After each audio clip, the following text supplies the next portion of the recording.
Mais perto? É uma roupa muito comum, usada há milênios, faz parte da cultura afegã. Uma cultura que tem muito orgulho em que pese ter sido invadida milhares de vezes. Entendeu? Alexandre o Grande invadiu. Gengis Khan invadiu. O Império Britânico invadiu. O Império Soviético, o Império Americano. Mas eles jamais foram colonizados. E eles têm muito orgulho disso. Eles nunca foram aculturados. Entendi. Eles mantêm até hoje a Eles têm esse orgulho, exatamente. Então, o Talibã é apenas um dos grupos, né? A gente não pode julgar afegãos apenas pelo Talibã e não pode não pode julgar o Talibã sob uma ótica maniqueísta. Temos que saber que o Talibã, eles têm uma visão tribal do Alcorão, uma parte, essa interpretação radical da Sharia, que é a lei islâmica, ela tem um peso muito forte dos usos e costumes tribais. E por isso que eles são tão radicais. Mas se você comparar o ISIS-K, que é uma vertente do Estado Islâmico, né? E que nasceu ali naquela região, e que hoje é o principal inimigo do Talibã, o ISIS-K é muito mais radical, porque o ISIS-K prega a formação de um grande Estado muçulmano, onde qualquer sociedade não muçulmana seja considerada inimiga. E deve ser o Talibã já não. O Talibã já prega que um Estado islâmico é dentro do território deles, entendeu? Então eles são, embora os dois sejam sunitas, tanto o ISIS-K quanto o Talibã sejam sunitas, eles têm visões bem diferentes, né, daquilo que deva ser feito. Se você comparar com o ISIS-K, o Talibã é mais moderado. E o Talibã, de moderado, não tem nada. É só ver o que eles fazem com as mulheres, cerceiam os direitos das mulheres, a interpretação radical da Sharia, cortam as mãos daqueles não muçulmanos, dos que roubam. Todo ladrão vai ter a sua mão cortada. Entendeu? Quando o Talibã assume o poder, existe um fenômeno que acontece imediatamente, que é a queda de criminalidade comum. Pela interpretação da Sharia, pela implementação da Sharia. Entendeu? Pego roubando, corta a mão. Corta a mão. Adúltera.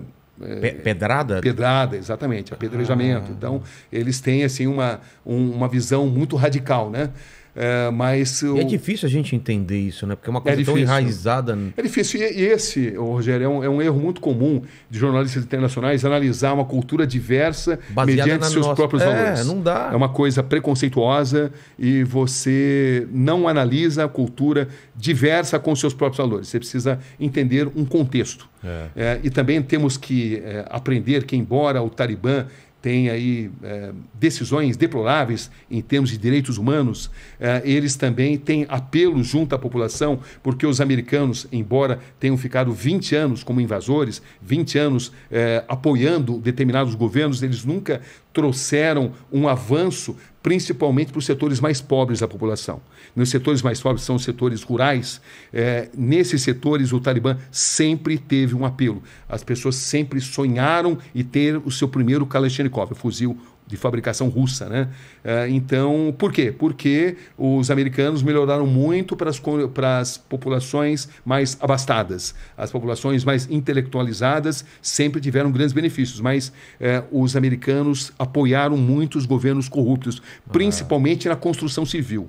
Gastou-se milhões e milhões na construção civil e com muito dinheiro sendo desviado, com os americanos apoiando governos corruptos simplesmente porque eram inimigos do Talibã. Entendi. Então, o Talibã consegue voltar ao poder, ele nunca foi exterminado pelos americanos também, porque a invasão americana sempre foi um grande erro, foi o Vietnã do terceiro milênio, né? Então, a gente tem que analisar nesse contexto que não seja um contexto maniqueísta. Total. Porque tem muita gente que tem uma tendência em analisar decisões, tradições, por uma vertente maniqueísta. Quem é o inimigo, quem é o herói, não é assim. A vida não se resume herói contra bandido. Mas existem interesses econômicos, estamos falando de uma região onde o minério é muito importante, o minério do terceiro milênio, o milênio que vai ser usado pela indústria de informática é abundante dentro do Afeganistão. O Talibã jamais deixou de existir porque eles sempre se alimentaram com o dinheiro das plantações de papoula, né, que é a matéria-prima do ópio e da heroína. vida. Embora o islamismo condene o uso de drogas, né? São as contradições, mas eles sempre precisaram se capitalizar através do dinheiro das drogas. Enfim, são essas questões que precisam ser analisadas com a devida profundidade, sempre sabendo-se que não se trata de uma história de mocinho contra bandido. Exatamente. Todo mundo tem interesse ali. As principais potências, os russos, os chineses, os paquistaneses, os americanos, todos têm interesses. E a maioria desses interesses não são exatamente nobres.